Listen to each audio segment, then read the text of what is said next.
Hey, good morning everyone. Today I want to talk about neighbors and neighborly conduct. I've had a lot of neighbors in my life.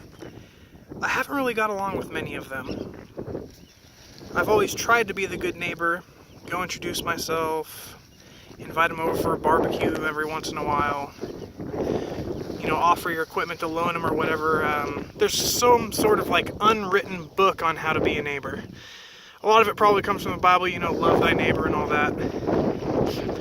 But for once in my life, I have 100% awesome neighbors. Every single one I've met is incredible. They all come and help me out. If they hear I need something, they'll show up with some scrap wood or come offer a hand or whatever. My 70-year-old neighbor, she came over and helped me put on the brush hog on my tractor. And she was in there trying to, lift this 500-pound attachment with me. And, frankly, she's probably stronger than I am, so it really helped a lot.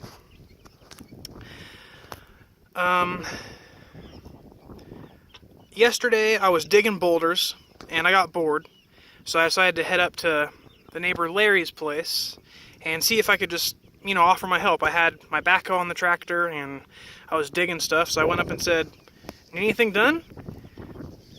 He said, "Nah, not really, although maybe," and I kind of had to push and see if there's anything I could help with. It turns out that a few months ago, the 70-mile-an-hour winds in February tore one of his travel trailers in half, and it was just sitting there in a giant pile of scrap metal. He only has a bulldozer, which, by the way, when we first got here, he helped tow our cabin up the hill. Not even joking. He just came, hooked up his chain to it, and drug the cabin 100 feet up a hill without problem. Set it right where we needed it. Didn't even ask for anything. Actually, I had to shove diesel down his bulldozer's throat, basically, in order of some form of payment.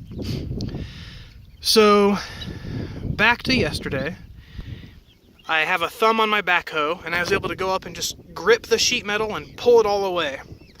And, it's been sitting there for a few months for them, and they were very grateful.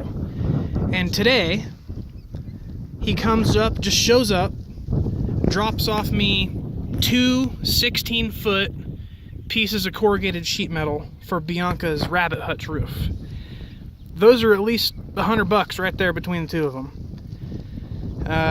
Turns out he's a journeyman electrician, so I just started kind of picking his brain, because we've been having problems with grounding our generator. I used a ground rod, it didn't do anything, and so I was asking him some advice. We got talking about electricity, yada yada. He comes back 20 minutes later with this thing. It's a 3.5 kilowatt generator.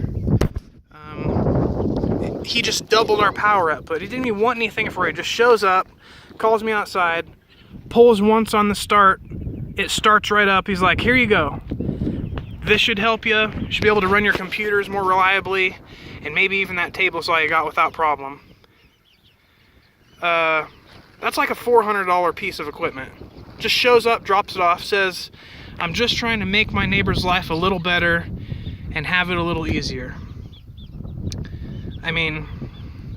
That is what a neighbor should be, right? Not saying that you got to go start donating all your stuff to your neighbors in need, but a great neighbor to me is someone who is just there to help you. Have a pleasant conversation with, watches out for you, get together on barbecues, whatever, But these people around me are really teaching me what it means to be a good neighbor.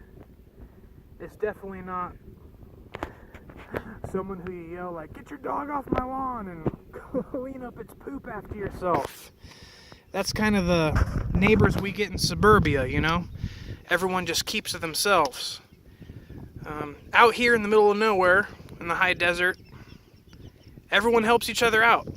Even when we were going and checking out the parcel, we were out in our tiny little car, front wheel drive, trying to tour this place, and it was snowing, and every single person, not joking, every one that we drove by stopped, honked, backed up and said, hey, just to let you know, it's muddy ahead, or hey, if you get stuck, don't worry, someone will be there to help pull you out. So long story short, our neighbors are freaking amazing. It is an incredible feeling, especially as a kind of reclusive person who likes privacy. It's helping us realize that there are people that care about other people even if they don't know them, and are willing to offer their resources and time to help you out just because that's how they are. I'm definitely going to try to take a page out of their book and be a little more open, I guess, to strangers and people around me. And I love it. I've already dropped off a gallon or so of 6-hour stew this week to our neighbors, and you know, you should have seen the smile on Beverly's face as who we went and delivered it to when we came up there. You know, she'd been working all day, hadn't made dinner yet or anything, and she said, "Oh, you're a godsend, thank you so much, I didn't want to make dinner." And I mean, for us, we had made enough to feed an army. You know, it wasn't much effort to go get a container, fill it up, and go deliver it. That's the kind of things that really help you regain faith in humanity. And I hope that your neighbors are cool.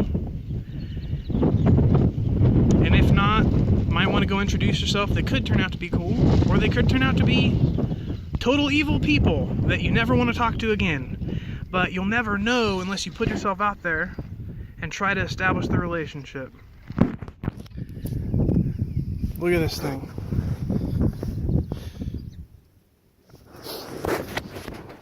Just because they're a good neighbor, I'll try to repay in kind. I got equipment here, I got time. That's the lesson for today. Hope you have a good afternoon. Go grow some stuff.